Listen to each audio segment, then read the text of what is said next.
Good morning, lovelies. I want to start busting some of the myths around dietitians and some of the things that they recommend. But today I want to start with dietitians themselves, because it can often be implicated that dietitians are perfect eaters, that they don't struggle with emotional eating or struggle with their weight.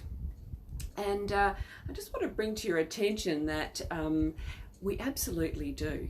And, all of us struggle. If you're not human if you don't struggle with overeating and emotional eating. And if you want to know how I know that, is because over 70% of the Australian population struggle with either being overweight or obese. It's just, our food, the food that we're eating these days it is made to make you want more. The manufacturers know how to make these perfect combinations of fat and salt and sugar that just, what do I call it? The bliss point. They know the bliss points. So it is a struggle for every single person. But I have been doing this for a long time. So I have a lot of tools in my belt to help me navigate all of that and to be able to maintain a healthy weight. So one of those tools is that I plan for indulgences. So part of the lifestyle that I talk about is that I know that when I go away, that there will be certain foods that I'm going to be indulging in. Now, no, it's not McDonald's. That's certainly not on the agenda.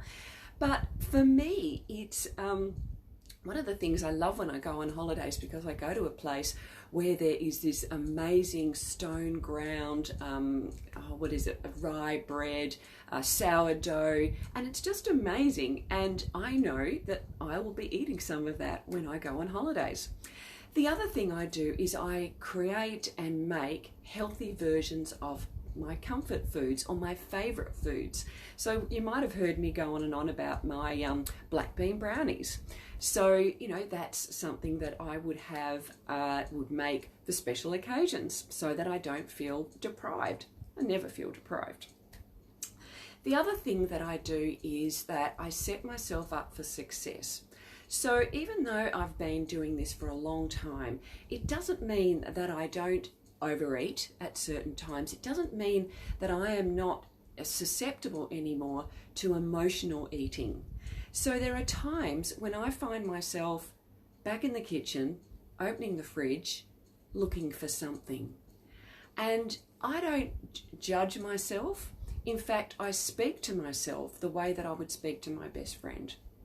Now, firstly, I set myself up for success so that there isn't anything in there that is going to take me down a path that I don't want to go down. But I also have learned to be able to speak to myself and say, hey, what's going on here? What are you really looking for? And quite often, it'll be that I'm tired and really I just need to clean my teeth and go to bed. So I don't judge anymore.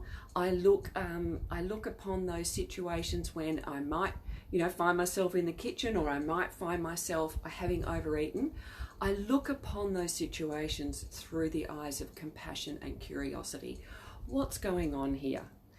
And so I hope that helps. Just a few little tips on some of the tools that I use to be able to maintain healthy eating on a constant basis, because I don't do diets. I never say to myself, oh, I'm on a diet.